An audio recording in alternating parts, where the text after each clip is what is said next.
Hey everybody, happy Monday. I know Mondays are rough, so for those of you that can join me today, I hope I can be informative as much as I can.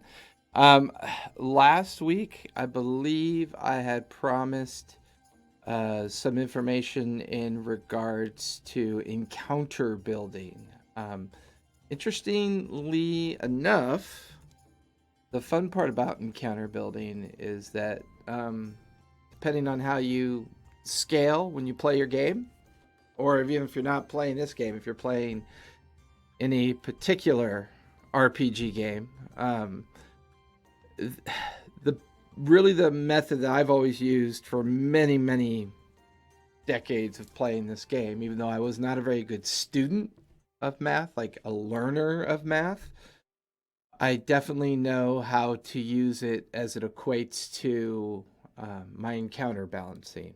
And I've got my stat block generator up here as a potential reference when we try to create a balanced encounter. Now, let me just state there are many different kind of encounters either in D&D or Pathfinder or Cthulhu or just about any role playing game, right? I mean, any role playing game, a series of encounters are usually situations that you want to resolve for a specific reason, right? Either through combat, diplomacy, persuasion.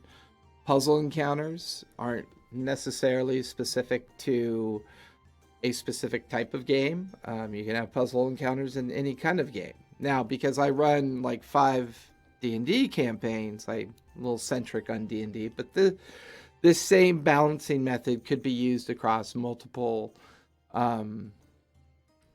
could definitely be used across multiple RPGs if you wanted to, depending on how the mechanics would normally play out. Now, um, there's another challenge to this, right? If you're playing with a brand new group of players, you're not familiar with their play style and you're not entirely familiar with their characters, you may find yourself struggling a bit at the beginning. Um, but that's okay. Let a handful of encounters occur first before you start tweaking or moderating your encounters based on what you think is a good challenge. Now, I will stipulate this in regards to D&D 5e. I am not a particular fan of the challenge rating system. Doesn't mean I don't use it from time to time, but in reality, challenge rating was designed for a 3-person group. Um, the idea being that you're more than likely to have games that range between 3 and 5 people. If 1 or 2 people don't show up, then you're still going to have 3 people at the table. So if you follow a challenge rating system designed for 3 player characters, then you'll have some kind of idea of balance based on challenge rating. And for those of you not familiar, we can pull one up really quick. We'll pull up an aboleth just for kicks because A is at the beginning of the sentence or at the alphabet, right? So you'll see here, you know, challenge rating of 10. Now, whether or not this is legitimate or not, don't know. Whether or not a challenge rating of 10 balanced out against your particular group of players, it's more of a guide, not an assurance that they're going to help you with challenge rating. Now, if you run any of the modules that are in D&D, there's a lot of monster references. Yeah, that's and not even necessarily tailoring it to the group. Lord 82. One of the things that a lot of newer storytellers run into with D&D, the player mechanics offer so many opportunities to do lots of different things that could affect the encounter that most of our encounter mobs that we use, unless we either homebrew it or pick a particular mob that has just an equal balance of opportunity, then they're going to do more than you could ever balance against. So by having, 2 or 3 encounters with this new group, if it's a new group, after the third encounter, you'll get a feel, right? But the feel is supposed to help you design balance, not necessarily try to kill them. I hear that a lot out in the social media space, that a lot of DMs try to kill their players, their player characters. I think that's strange. Personally, I think that's strange. If other people find that entertaining, that's fine. I mean, play to your entertainment value. But yes, tailoring it so that you get to balance, not to a specific apex of dominating the encounter. So, for example, you create a puzzle encounter, and I highly recommend creating alternate encounters other than combat. Give your characters or give your players at the table lots of different things to start planning for, start trying to do.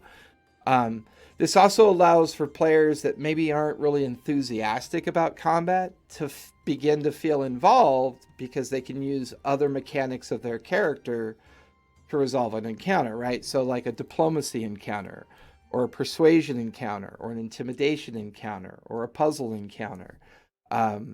Combat encounters could have a mix of that. My favorite for years has always been to build lair encounters, and then something at some point within the encounter, maybe a mob or a puzzle, but the idea that this lair is reacting to players being there, right? That's kind of an encounter as well. Or one of my favorite, I'll tell you what, my favorite encounter is escape encounters, creating a situation of calamity or catastrophe, and I have a series of prepared items built so that as people are escaping this catastrophe, they're rolling, like they're either doing dex saves, or they're doing insight, or they're doing, based on scaling through this place, right? So one of the things I've been using, and I think other folks out there use either something similar to it, or at least in the same vein of the mathematic mechanic, right? So the mathematic mechanic for me is using the laws of averages, right? So the laws of averages begin to help you build what we call a metric, right? And this metric will help you kind of scale to an encounter that you feel is balanced. And when I guess we'll take a couple steps back, right? So when we're looking for balance allows us to introduce chaos theory. And the number one determination of chaos theory is dice, right? They're random number generators. They're, they're designed to throw a little bit of chaos into your balanced encounter. That way it challenges both the storyteller and challenges the players, because you never really know what your number generator is going to do for you. Because I totally respect power players that build mechanical characters designed specifically to min-max out their stats. I love watching those get built. I love it when they play them in my one-shots, because it's lots of fun for me to learn as a storyteller. And I feel that the players learn as well. And a couple things they learn is that your number generator dice may not always be rolling in your favor, right? I mean, you could build a min-max character, but if you're rolling 2, 3s, and 4s all day long, not going to, I mean, that's the chaos theory, right? The chaos that's been inserted into your min-max build is the fact that today you just can't roll. And that's why I always try to emphasize on encounter building to go after balance. And that's kind of how I approached it when I used to play. I do actually secretly try. I'm thinking of getting back into playing Warhammer 40K and fantasy, because I do miss it, and it was lots of fun. I'm thinking of learning how to do Star Wars. I've played a couple of the Star Wars tabletop games, but I haven't really dived into it, so to speak. But I'm thinking very much about tackling those. So like with any game that you have to balance an army mechanic or character mechanic, right? It's all about the math. And within the math, it's all about the averages. So we'll take a super, super simple mechanic and an easy party to balance, so that we can just explore the math briefly, and then kind of help you visualize the formula that I rattle around in this old curmudgeon-y head from time to time when I'm trying to balance out. And full disclosure, full transparency, I homebrew all my monsters. I find it more entertaining for me as a storyteller because I enjoy doing that. I also believe that players find it less likely to hold on to old understandings of atypical encounters, and it challenges them and immerses them more into the choice factor, the immersion factor. So let's say you have a party of 3 fighters, right? 3 fighters. Their average armor class is 17, regardless of their total number of hit points, right? So let's say they have 3 different hit point pools, but the average of their hit point pool is, let's say as a total group, is 350. Even, simple numbers, right? So we know that on average they're an AC 17, and their total group is 350 hit points, right? Now, because they're level 5, which I believe you get 2 attacks as a fighter, right?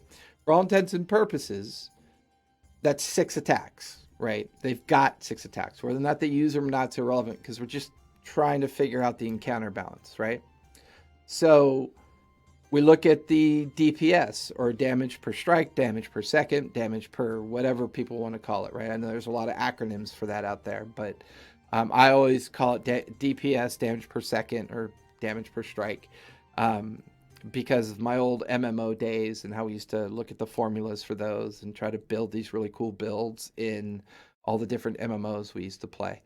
Average armor class 17, the group as a whole 350 hit points. The group as a whole, 6 attacks.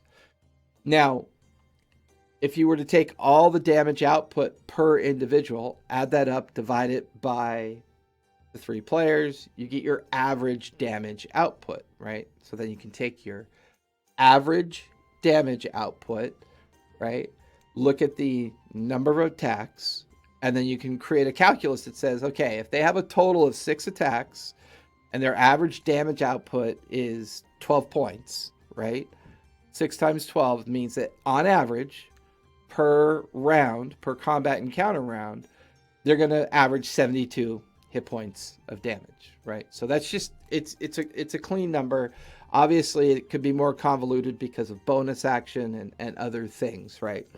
But for now, just keep it simple so that you can kind of understand how I kind of do my balance of encounters. It's not for everybody. It just happens to be the way I do it because it helps me create fun, balanced encounters that I think for the most people enjoy. I do get good feedback from folks that how much they enjoy my encounters. But now I've got average armor class. I've got total hit point pool. I've got number of attacks and average damage output. Now, if I were to take a look at a very common stat block generator, right? I'm going to pull one up. I'll look at lizard folk next because we had an encounter with these last night and I was looking at them this morning to do some math on it, and I really like lizard folk. They're kind of fun, and I've tweaked them before and I've done homebrew styles of them before, but we're going to go with an oldie but goodie, and we are going to go with, where are you? Of course, Goblin. And because I've made the assumption that these 3 fighters are level 4, they can do a total of 6 attacks per round, and their average damage output is 72 based on simple math. I'm not including modifiers yet because I just kind of want to show you how the formula can be just ubiquitously used across multiple mechanics. Now, Goblins. Average armor, so their armor class is 15, right? So we already know I've got a group with an average armor class of 17. If you have a plus or minus AC difference of 1, not too bad. You'll also know here as well, their average hit points are already baked in to this. So this formula is kind of in their challenge rating approach a little bit. I don't think they use it to its entirety, but so here they, you can either automatically default to the average 7 hit points, or if you want to roll for your gobos, roll for your gobos. Totally up to you.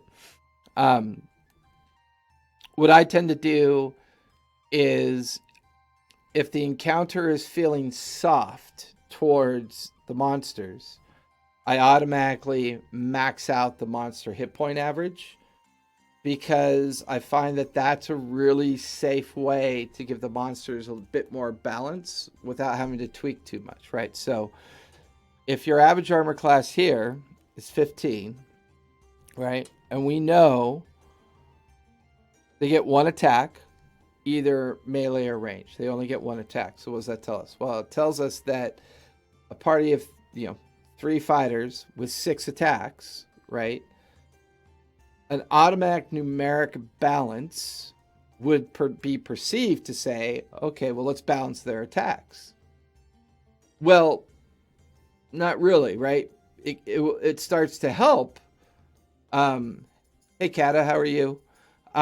It starts to help, but the challenge that you start having with just that single approach is that you begin to forget about the average damage output, right? So if I assume 12 goblins should be enough to create balance, well, if my average hit points, if I default to the average 7 hit points, it's probably not going to work, right? Because what's going to happen is I already know the party of 3 has an average of 72 hit point damage, which means they could easily defeat 10 goblins in a single round, right? So if I want to start balancing that just off that single mechanic, then I need to use a combination of numerical mobs as well as an increased variation in the hit point averages, right? So, and I know this gets a little convoluted, but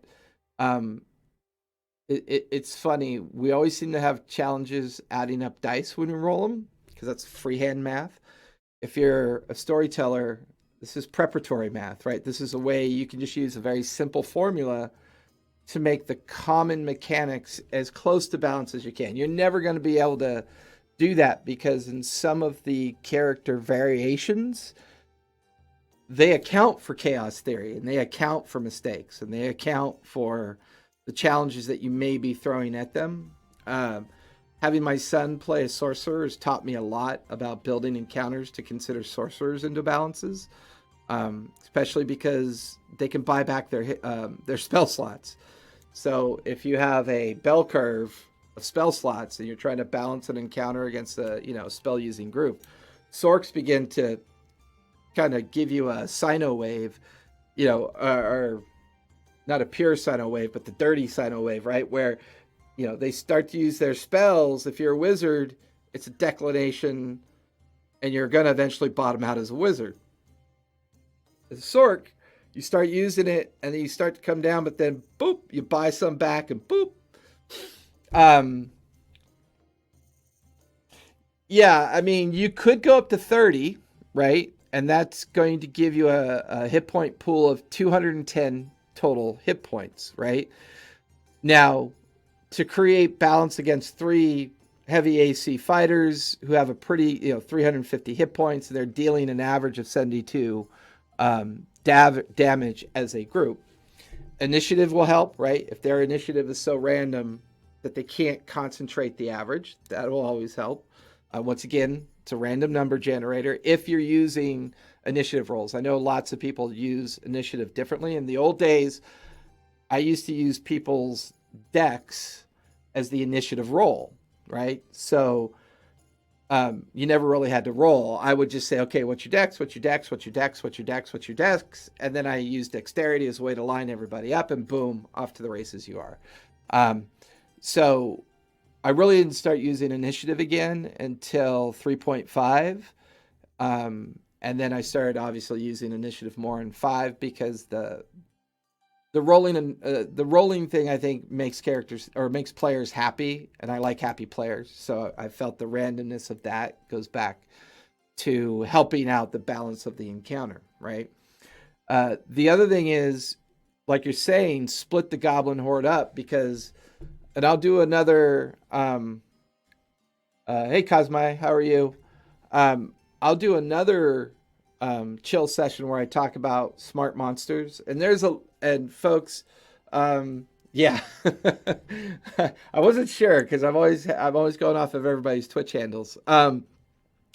So there's a whole lot of ubiquitous information out there about making your monsters smart. And there's a difference between monsters and beasts, and we can go over that later. But um, your gobos can be smart. They're clever. They're nimble. They're small. I mean, to me, they're all, for all intents and purposes, kind of, you know, chaos strewn halflings, right? I mean, they have a lot of the traits, just different physically, and some of their, lineage background is, a bit more clandestine, a little bit more tribal, a little bit, more more about being goblin versus being halfling. But a lot of their behavior can be assumed to be very similar as well, right? So 30 goblins, split that up into a horde, right? Half with ranged and half with melee, right? If you give them a leader type within the encounter, that helps you narrate through the leader, right? But it also gives your players a focal point and force them to potentially challenge their averages because they may decide, ooh, if we kill their leader, right, the rest will run, right? And that's not always the case. I mean, a lot of the old D&D modules, we used, I'd read them, there'd be a goblin chief or a orc that was in charge of a goblin tribe. There'd be sub chiefs and shamans, right? There'd be this whole hierarchy of potential alternate leadership, right? But right now you've got 3 fighters, average AC is 17, total available hit point pool 350, and their average damage per round as a group is 72. You now have 30 goblins. That's a total of 210 hit points, right? And if we look at their damage, it's 1d6. I'm not counting modifiers right now because we'll talk about that in a minute, is 1d6. So 30 gobos, right? At a 1d6, I mean, that's really an average of potentially 90 points of damage per round. Now, the challenge that these gobos are going to have is they're probably facing off against a more detailed layer group of players, right? And that's always a challenge, right? Because if you just look at the flat mechanics, these averages versus these averages, you'll find it. So this is a good example. 30 gobos with a leader type, mixed melee, mixed range against 3 fighters at level 5. That's a pretty fun balance, right? Because if the fighters are AC 17 and the gobos are AC 15, your averages aren't going to be that bad. This is, now you've created an encounter that really will help the players be creative in how they want to resolve the encounter, right? Do they rush after the ranged first, right? Do they go after the melee first? Do they take all those opportunity attacks to get to a leader type that may be encouraging the goblins to stay in the fight, right? Now you've switched the dynamic to a more challenging, balanced encounter that creates choices, right? To me, an unbalanced encounter is when you only give someone one choice, right? If you only have one choice, it's not really a choice, is it? It's the obvious thing in front of you that you can only do, right? So I think when we start to balance our encounters as storytellers, we really have to tackle those laws of averages because it will help you build better encounters. Or at the very least, if you're running a module, I borrow content from modules all the time just because I'll borrow it, tweak it, twist it, turn it, and brew it into something else that I need. Then that's fine. You can still take their hard mechanics in there, right? And, deal with it that way, twist it and tweak it, maybe add a few more mobs to it. If they say there's only 12 gobos and you're looking at the math of the 5-player party that's, walking into that room at level 3 and you're like, there's no way 12, there's no way, 36 or 40 hit point pool goblin party is going to have any luck against a 200 hit point pool 5-player party that has like 5 layers of options, where the goblins maybe only have 2, right? They have nimble, engage, and they can either be melee or ranged, right? They only got the 2 options based on the basic mechanic of their build. But yet a full party of 3 through 5 are going to have bonus attacks, offhand attacks, mixed range, mixed melee, including spell attacks. I mean, if you really wanted to get into some nasty math, you could take, a paladin, a fighter, a barbarian, a wizard, and a cleric, right? And look at their base mechanics at a level that they're set at. So let's say they're all level, 6, right? You start calculating the average hit point pool, the average AC, the average amount of damage they're able, that they're capable of doing, and you begin to realize it is hard sometimes to balance an encounter, because now you have to hit modifiers, to damage modifiers, you have spell damage modifiers, and a spell, right? Depending on the description of the spell, is a DC check. And even if that DC check succeeds, there's still a half damage component versus a full damage component, right? So let's say you have a fighter that does 2d6 with a maul, plus 5 damage, right? So that's potentially 17 points of damage, right? So we've got one with 17. Let's say we take the barbarian, right? We'll say that they're using a 2-handed sword, right? Because, that's always cool when you're doing the Conan thing. And let's say it's 2d12 plus 8, right? So that's potentially 20 points of damage, because now I'm including modifiers. Let's say we include a paladin, right? Now, paladin's really tricky. Let's say they're using a longsword, 1d8 plus 3, right? So a total of 11. But we have to remember, with Divine Smite and all the smites that could be included depending on the paladin build, let's say they have a 3d8 coming. Or, I think it's 3d8 at level 6. I'm a storyteller, I'm not a player, so I don't always know the player character mechanics as well. So 3d8, a max of 24, right? So now you have a paladin who could potentially, it's a small percentage of possibility, but could do 35 points of damage, right? So you have a cleric, 1d8 plus 2, right? So 10 points if they're not using spells. And then you have a wizard, right? We'll assume fireball, but we'll assume fireball with their spell attack, right? So the wizard is 3d6.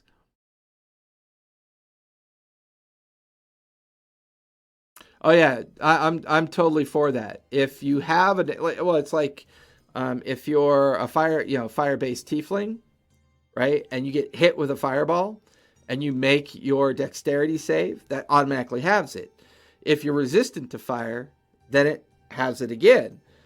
If you take a dip in rogue, and you have evasion, I mean, I'm all for those builds that take advantage of a mechanic that makes sense, right? But I'll touch on this later, because something I use extensively in my homebrew is vulnerability. I think vulnerabilities are very important in the balance. But to answer your question, I'm all for stacking resistances, as long as you're not stacking it against a mechanic that says you shouldn't, like rules is written, and if it breaks it too much. But if your lineage resistance is being utilized against a DC save, I do that all the time. I have no problem with that. So cleric on average 10. Now, third level, I think it's a third level fireball from a fire wizard. 4d6, let's say. I think they get their attack modifier or for their damage. I don't know for sure. So let's just say a fire wizzy could potentially do a total of 30 hit points of damage, right? So this 6th level group with a fighter, a paladin, a barbarian, a cleric, and a fire wizard, right? 40, 75, 95. You're looking at 112 points of damage at their height, at the highest, right?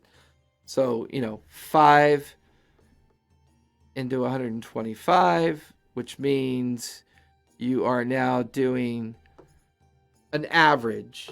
You could potentially only do an average of 25. So at the highest, you're doing 125, an average of 25, and then obviously at your lowest point, you're doing 5 points, right? So 5, 25, 125. I find that the majority of the damage will usually fall in that 50 to 70% range, between the 25 and the 125, right?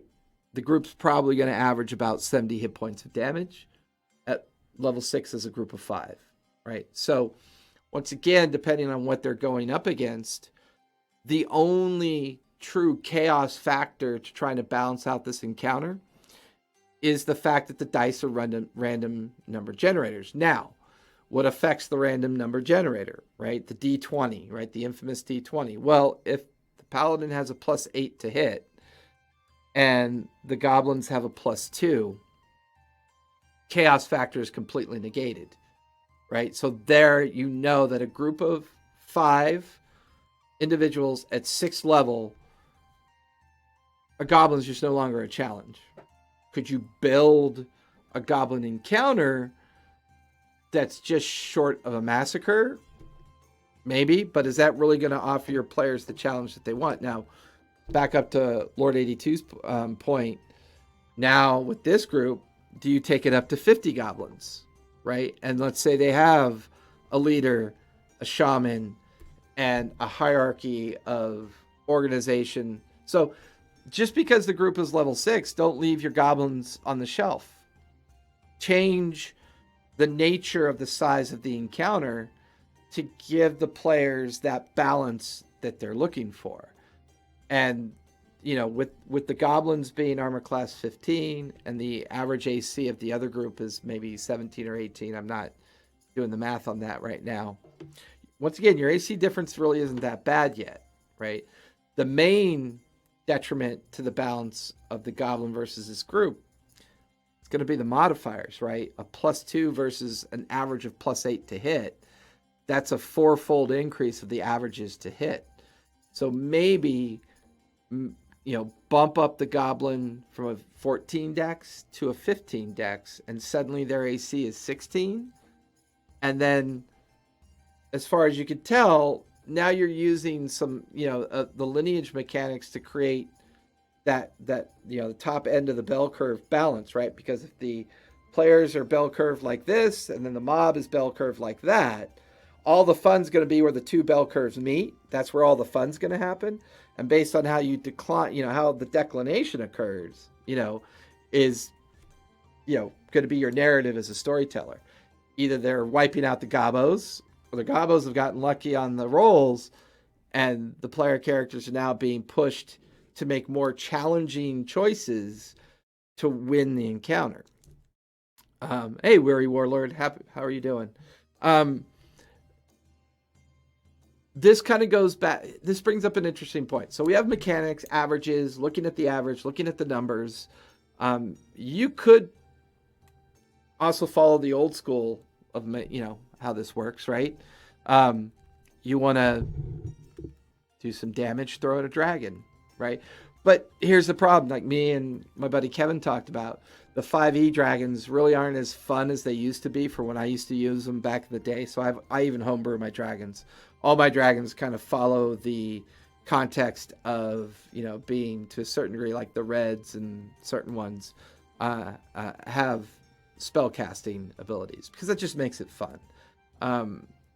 Obviously, as your players get higher in level and you start including dragons are just fun, right? But you'd be surprised. I mean, I run a lot of campaigns and I have a lot of creative players. I've seen what I thought were challenging dragons just get wiped with, I wouldn't say particular ease, but they get wiped.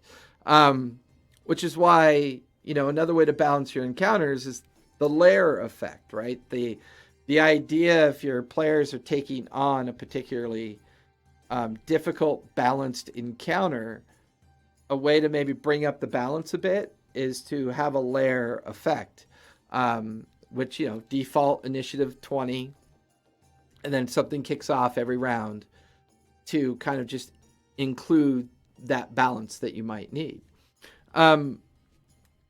Probably another interesting way at looking at encounter balance is that if you're afraid that you're isolating players at your table because you're only doing a kind of encounter, take that into effect. Think about how your encounter balance is not only about how well the players do in the encounter, but do you have enough going on in the encounter that all the players feel like they're contributing to the event, right? To the encounter. Now, the continuity of balance is always hard, right? The high DPS, high range DPS, and high support classes always seem to be the most busiest in an encounter. However, you can balance out an encounter with a relatively smart or intellectually challenged group that's taking on your player characters. I love building homebrew assassin groups because they really provide interesting challenges to players depending on the encounter that I'm building out. Especially if they take on assassins in an environment that the assassins are proficient in, because then that environment becomes a layer action or a layer effect depending on how the players have immersed themselves into that area, right? So now I'm creating another layer of balance. And I guess one of the challenges about creating balance,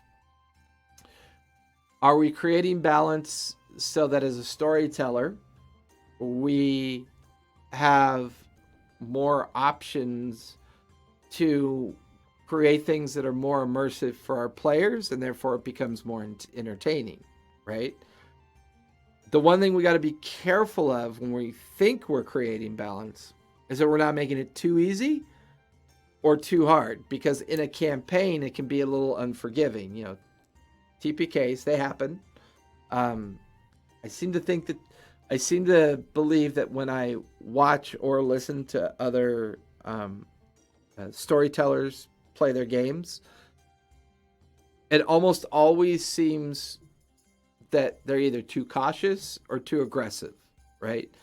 Which goes back to my original comment to Lord in regards to be patient. Let your first couple encounters be a little bit soft and see how your players do. And then that'll give you that kind of like balancing or starting point to begin to understand how to build that encounter. Because when you start looking at the variations of encounters, the balances get really interesting, right? Because if you want to build a trap encounter, those tend to be heavy dex and intelligence based encounters. Dex save to avoid a trap, insight, investigation, history, or arcana when it comes to trying to decide whether or not you're going to be successful at figuring out a trap. You have diplomacy or persuasion encounters, right? They tend to be more heavy on charisma based stats, intimidation, persuasion.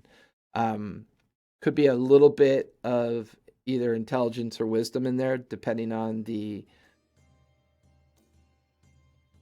Yeah, no, that's a good point. And I think, when you start looking at the encounter, like clearly a combat encounter is predominantly based on the character stat base, right? So if you're a heavy DPS character group with lots of fighters, right, everything's strength based. If you're going ranged, it's proficiency based on your dex build out that you've done, or ranged spell, right? So to a certain degree, we tend to fall back on that comfort level of, if I'm building out a group to play at my table, and they ask the infamous question, well, what does the party need?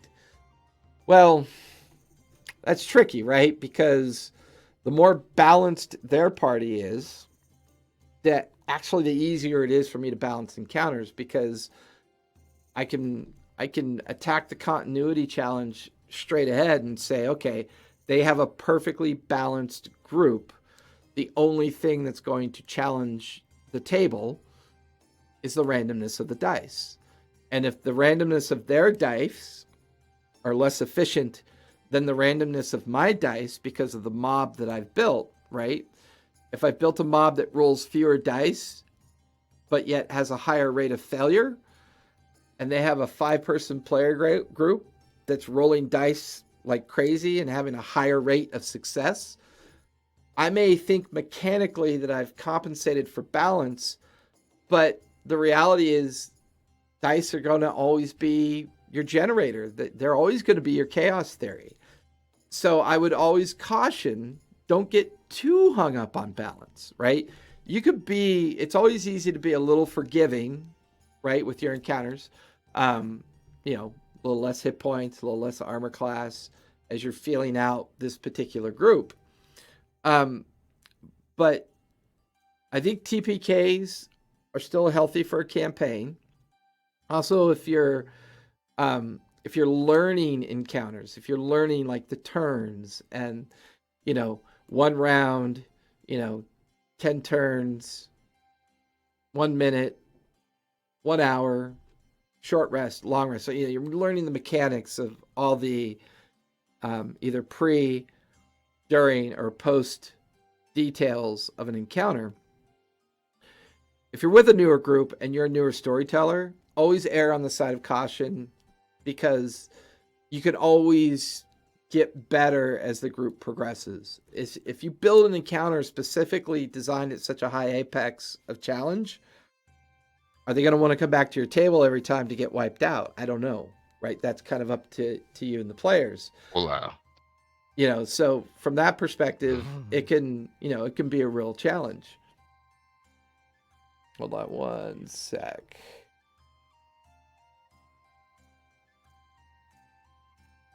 Hey, Silas, how are you?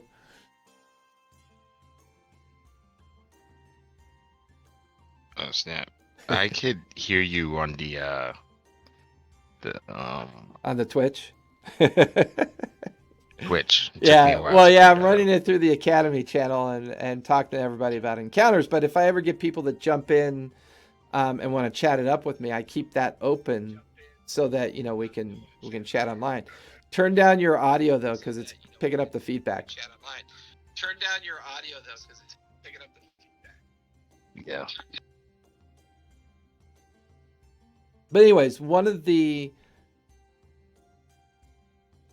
so for me, once you find that group at your table and the vibe is good, right? Everybody's having fun. Everybody, you're getting a feel for how they're building out their characters, how they're playing their characters. It's more forgiving in the future to create more and more and more challenging encounters, not because you know precisely what folks are going to do, but because you have the understanding of the mathematical equation of averages that gives you that little bit of wiggle room, that little bit of space to say, okay, if I look at it in very simplistic terms of mechanics, anything above or under that term becomes either too hard or too easy. And you want to kind of, avoid the peaks and avoid the valleys. You want to find that happy little center that's going to allow you to constantly challenge without explicitly trying to make an encounter too deadly. The only time I ever recommend maybe making an encounter a little bit on the deadly side is if it's a termination point of a story arc, a backstory, a major arc, or a minor arc, right? You're introducing a minor bad, a non-static bad, someone who's in the story and the encounters, it's going to take 4 or 5 hours. You built it that way. This is that fully immersion kind of approach to giving your players, hey, they've been playing at my table for a year. Here's that big battle they've been waiting for, right? Those tend to be a little bit more on the deadly side. And it's a lot more forgiving if people do die during those encounters, because that's okay, right? It's led up to that point. Okay, no worries, Zach. And here's the other thing. I can't stress this enough, and I always try to help all my storytellers, new, in the middle, been playing for a long time. For your encounters really to work, for them to work in a healthy, non-triggering way, you need to separate your emotion from your encounter. And it's kind of why I use this approach for creating the measurement of challenge, because if you just look at it from the basics of mechanical math, it's a lot easier for us as storytellers to then build more encounters. The secret to my sauce is I always have at least 1,000 or more encounters pre-built in my encounter creation system that I use. I can immediately tweak it, plus or minus it, based on the group that's in front of me, and then I adapt it into the story arc or into the narrative to maintain the continuity conversation, right? Because I don't want to, just throw in a big bad because I'm upset that they defeated a previous encounter, because then continuity goes out the door. The players feel like that you're being aggressive towards them just because they figured out how to beat one of your encounters. You've got to separate the emotion from it, because that negative emotion, they'll feel it. They'll feel your frustration. They'll feel, they'll feel the passive aggressive tendency. They'll feel the things that create that vibe of negative energy, and they're just going to assume every encounter is going to be like that. And the next thing you know, your encounters become toxic. The other thing I would always be a little cautious about, and kind of goes in with the encounter balance, is you don't have to run an encounter every session that you sit down. Now, if you have players at your table, or you like to run your game that way, and you want to have an encounter every session, go for it. That, once again, if the table's happy with that style, go for it. Most of my tables are mixed RPers, encounters, delvers, new and more retro players. I have a pretty healthy mix of styles. So I usually, err on the side of caution, and maybe every 3 to 4 sessions there's an encounter, and it's either going to be a battle cam encounter or a theater of the mind encounter. I never got comfortable using Roll20 and all those other systems that allow you to create the VTT solution through an integrated solution where you can move tokens around on a video display. I'm of a mind that if you want to play a video game, go have fun and play a video game. I'm not a successful storyteller in that environment, but that's me, right? If you're a really successful storyteller in that environment, I've said it before and I'll say it again, use your muses for what you feel your successes are. Now, when it comes to your encounters, don't overuse them. Don't make them too soft. Don't make them too hard. Let's see, I want to hear what Lord's got here. Brute Warlock. Ooh, yeah, that's rough. One high level player and all low level players, those are tough to balance.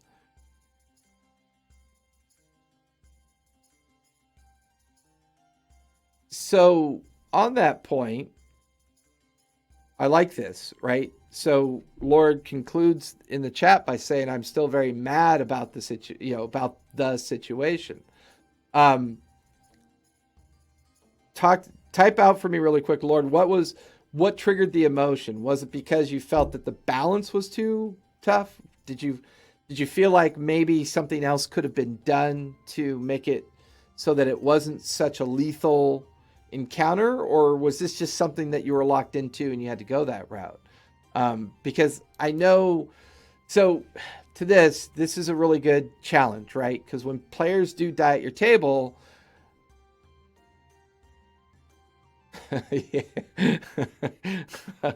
oh, the purple gateway out of trouble, right? The dimension door, or whatever flavor you whatever flavor you use with it, get out of jail free card. It's almost like the Pied Piper. The warlock led you to your deaths, but the warlock was able to escape. So, yeah. So here, this brings up actually, I wasn't going to go down this tangent, but I like it because, Lord, you bring up a good point. If if you're at your table thinking about your encounter balances, very mixed level characters are going to make it incredibly difficult to balance out your encounters. Now, I've kind of solved this problem at my table, but it does create a little bit of angst and a little bit of frustration with players that have been able to live and get to level 12, and then suddenly a player character dies, and then they're suddenly back at level 10, right? Everybody started at level 3. Why does this person get to start at level 10? And usually I explain it in my 0 session where I say, hey, look, to keep my encounters safe, fun, and immersive for everybody, if there are player deaths, then we all have to agree now before we play our campaign that players come back as new players, either 1 or 2 levels below the current state of your regular players that, you know, either didn't get TPK'd or haven't died yet in the campaign. It's a little bit selfish as a storyteller because balancing out a level 3, level 3, level 4, level 3 with a level 11, it's really, really hard. It's really, really hard. I find it safer to have a transparent conversation during 0 session as to how I balance my encounters and what it requires to make encounters fun and immersive for everybody. Trying to balance an encounter based on that mix-up of a player group is almost impossible if you follow the assumption that a level 11 warlock is the dominant challenge reference, right? Because a bunch of level 3s against 2 succubuses, that's, in fact, here, I think we could pull that stat block up here and get a peek at that. Should be in here. Yeah, succubus and incubus, right? Male, female characters. That's not Goblin, right? Come on now. So now here's what's interesting, though. This does come up as a challenge rating 4. But if you look at the resistances, the skills, if you look at the fact they have charm, shape changer, telepathic bond, I mean, there's a lot of layers to these guys. Yeah. Exactly. And when you had, to that point, you have that level 11 and all the lower levels, as they fall unconscious, if you follow the rules of smart monster playing, right, which is a monster may not ignore that an unconscious person is on the ground. They're going to coup de grace, fail the 2 death saves right out the bat, and then, you know, finish that person off, because even though they know you're playing a smart monster. Now, are there dumb beasts, dumb monsters? Sure. Yeah, so you're the only one that could hit them as well. So that is not a balanced encounter. With the way that character makeup was and everything, there was just no way that was ever going to be balanced, because level 3s, unless they all have magical weapons, unless they all have maximum hit points, unless they're all min-maxed lineage builds with lots of layers and depth, and your number generator rolling dice is perfect, and the storytellers is not so perfect, because both, 2 succubuses doing charm, and if they're both successful, your party drops by 40% on all the averages right out the bat. So that in itself creates a level of lethality that's not being balanced against that character group. So that really good points to bring up when dealing with the different levels. So how do I solve a lot of my encounter balance challenges, right? I always look at every game I sit at trying to follow the formula of continuity. And if you go to our YouTube, I have some RPG Academy, 10, 15 minutes that kind of goes into more of these things in detail, but I'll have future chill sessions that we can talk about some of this stuff. When you're making decisions that maintain continuity, they're not always going to feel like the right decisions, but if you're protecting continuity, more than likely everybody's remaining happy at your table. There's always going to be little bumps in the road getting there, but I solve my encounter problems by making sure I always focus on continuity.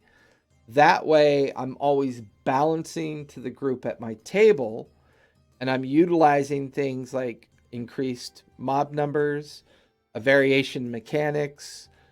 If a homebrew mob only has one attack, and I feel like giving them a second attack as a bonus action increases the challenge a bit, then I'll flavor that somehow.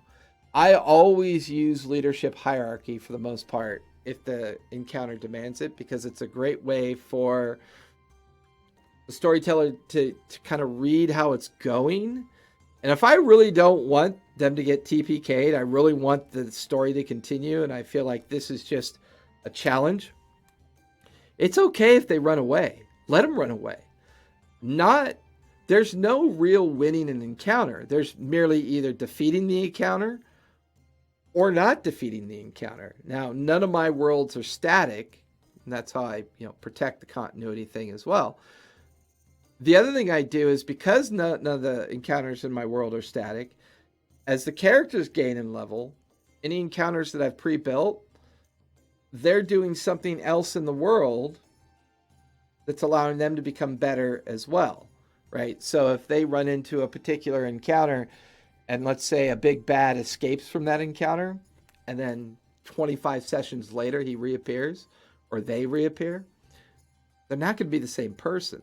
They're not going to be static. The narrative and the way things are going to maintain the continuity are going to bring that person back into the encounter in a very different way. And it's going to allow me to make this next encounter more balanced, because even though the player characters have progressed, well, so has he, or so have they out in the world, right? So I wouldn't never build, and this is where you have to, and then I detach myself. The third and final thing I'll do, because we're coming close to wrapping this up, I detach myself emotionally. If I'm facing a min-max table, that's fine. There's no reason to worry about that. If they defeat 3 of my encounters, cool. They defeated 3 of my encounters. It's up to me to learn from that and see how I can provide them with more challenges. If they run away from an encounter, that's fine. Just adapt and keep going. If somebody dies in the party, based on the beginning 0 session, the agreement was any new player any new character that comes back in is either 1 or 2 levels below everybody else. Everybody has agreed to it, right? Continuity, agreement, transparency, set up all the expectations at the front so that now encounter balancing becomes a lot more efficient for me. It's never going to be easy. Building encounters is never going to be easy. It should be fun and efficient, right? Because as storytellers, the fun part for me is telling the story and watching the players immerse themselves in it, building the world, building the stories, watching them figure out how to resolve things, how to solve problems. That's my muse. My muse is knowing that the players are having fun, right? So that's why I have to balance my encounters. Also, I will say one last thing before I sign off for the day, because I do have a game in about 3 hours, and I got to do some additional prep. Next week, on that note, I will be showing some of my prep chicks that I use in preparation for either a one-shot. Although I did that last week, so I'll probably do more on the campaign side, how I prep to make sure I have plenty of information to pull from. But I would say, at the very least, hey, AK Former, how are you? I would say at the very least, when you're building these encounters, remember, if you have a series of encounters that feel bad, they just feel bad, be reflective. Don't dismiss it. Detach yourself emotionally from it. Don't just say, oh, I'll try something else later. Really look at your encounters. Be reflective. Look at what you did. Look at how you did it. Look at what the players did. And just be honest with yourself and say, oh, I shouldn't have done that. That was silly. I should have done maybe this, right? But if whatever your muse is for playing. Lord. Well, yeah, that funny enough, that's easy enough to do on like, a lot of the, like, you go play Assassin's Creed, technically your own DM, and you're immersing yourself in a world that you're controlling. But yeah, I get your point. And I'll do another chill session where we talk about the challenges of finding a storyteller, and how difficult that can be, and eventually we'll also talk about the differences between playing online or playing in studio. Now, here in Southern California, our vaccination rates are so high that we're now orange tier almost everywhere. I get my first shot this week. I hope we open up on the 15th. So I'm hoping by July, my studio out here in Southern California, as well as Kevin's studio, where he's at, will be open again, and we'll be doing live games. Still doing the safety measures. The more popular thing lately has been on demand testing. Because even an 80-20 on demand testing means you're either safe or you're not safe to a certain measure of degree, and behavior still matters. But yeah, we once I get studio games going live again, we'll have some more studio play for you here as well. But I've always said, if your muse is what makes your table happy, then always follow your muse, right? If you like delves and your table likes delves, follow your muse. If you're an online storyteller and they like Roll20 and people are happy with that, follow your muse. Don't reinvent yourself for the sake of reinventing yourself because you think you have to reinvent yourself. That may not always be necessary. Just be reflective. Look at your encounters, look at how you're balancing, look at your players, look at your table. Is everybody happy and having a good time? Focus on that. If they're not happy, they're not having a good time, the campaign feels like work and doesn't feel like fun.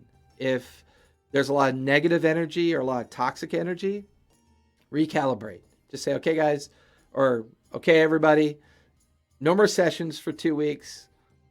And I want to do a lot of backstory conversations with all of you.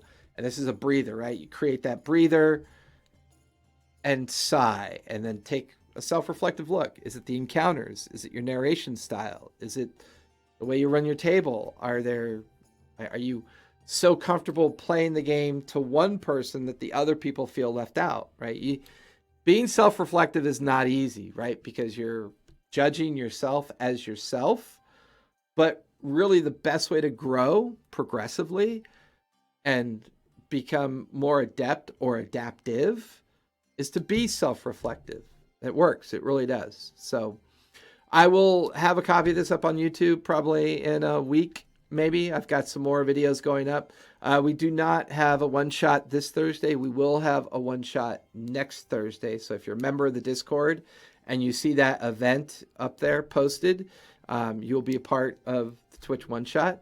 If you're not comfortable using a live camera, I've got a lot of players using the Animes, which is a free avatar use overlay for your camera. We had a blast last Thursday. We had so much fun.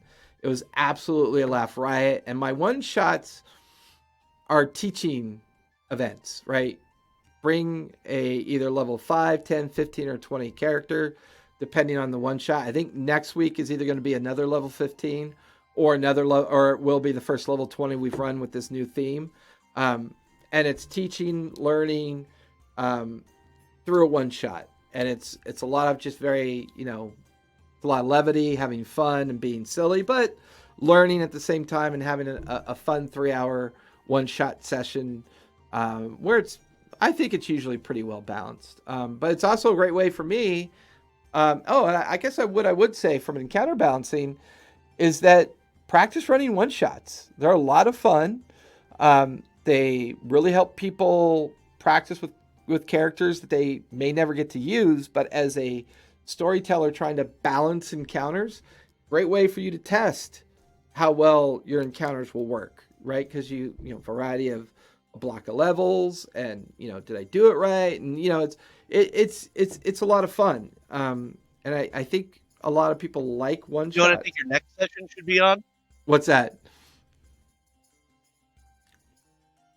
Is that you, Kevin?